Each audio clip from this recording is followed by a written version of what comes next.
तो थप्पड़ जड़ देती। बेशरम, तुझे उठाया था ताकि तेरा भला हो और तू काम भी ठीक से नहीं करती। वो चुपचाप सहती। रात को थकी हुई सी अपने छोटे से कोने में लेट जाती, दीवार की तरफ मुंह कर लेती और आंखों से आंसू बहते रहते। एक दिन ऐसा भी आया जब शमीम बी ने उसकी पढ़ाई की किताबें फाड़ दी। तेरे जैसे लोग पढ़ने के लिए नहीं होते, काम करने के लिए होते हैं। बच्ची ने ज्यादा कुछ नहीं कहा, लेकिन उस रात सोई नहीं। दिमाग में बार बार कुछ पुराने साए उभरते। एक उजला कमरा, किसी की गोद, एक नाम जिसे कोई पुकारता था, मगर अब सिर्फ सन्नाटा। उधर सलीम अब भी उस बच्ची की तलाश में था। उसने पास के कस्बों में, बाजारों में, यहाँ तक कि शहर के थाने में भी पता किया, क्या किसी ने एक 9 साल की बच्ची देखी है जो बेहोश हालत में दरिया में मिली थी। सबने मुंह फेर लिया या कहा, यहाँ ऐसी सैकड़ों कहानियां हैं, सबका पीछा नहीं किया जा सकता। मगर सलीम हार मानने वालों में से नहीं था।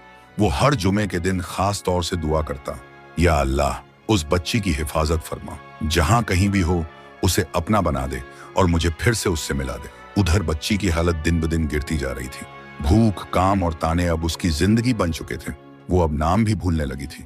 कभी खुद से पूछती, क्या मेरा नाम भी है? कभी दरी के कोने में बैठकर सोचती, क्या कोई मुझे फिर से खोजेगा? फिर एक दिन जब रईसुद्दीन का मिजाज खराब था और शमीम भी किसी बात पर आग बबूला, उन्होंने मिलकर बच्ची को बुरी तरह डांटा और धक्का देकर बाहर निकाल दिया। जा, वापस वहीं जा जहां से आई थी। हमने तुझ पर एहसान किया, अब तू एहसान फरामोश बन गई है। बच्ची बिना कुछ बोले एक बार फिर उसी पगडंडी पर चल पड़ी। इस बार उसे पता नहीं था कि किस दिशा में जाना है, मगर एक बात अब उसके दिल में तय थी, मैं अब किसी के रहम पर नहीं जीऊंगी। रात के वक्त वो एक मस्जिद की सीढ़ियों पर बैठी थी। एक अजनबी ने पूछा, तुम्हारा नाम क्या है? उसने बहुत सोचकर कहा, मुझे नहीं पता। फिर कुछ देर बाद धीरे से बोली, शायद मेरा नाम मरियम था। उसकी आंखें भर आईं और पास रखी ईंट पर सिर टिकाकर वो सो गई। उसी रात उसने सपना देखा। सपने में एक बड़ी हवेली थी, उसमें एक औरत उसे गोद में लिए पुकार रही थी, मरियम, मेरी बच्ची, कहाँ चली गई थी तू? बच्ची जागी। उसका दिल तेज तेज धड़क रहा था। एक नई बात, एक नया नाम, एक नया सुराग। शायद उसका नाम वाकई मरियम था। किसी अमीर घर से थी। शायद कुछ बड़ा सच अब सामने आने वाला था। सुबह की हल्की धूप मस्जिद की सीढ़ियों पर आ पड़ी थी। मरियम अब जो खुद को इसी नाम से पुकार रही थी, अल्लाह के घर के दरवाजे पर बैठी थी।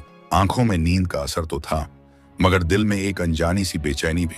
कल रात का सपना अब भी उसकी आंखों में ताजा था। एक हवेली, एक औरत की पुकार, और वो नाम मरियम। वो अब छोटी बच्ची नहीं रही थी। हालात ने उसे वक्त से पहले बड़ा बना दिया था। उसके कपड़े मैले थे, बाल उलझे हुए थे और जिस्म पर काम की थकान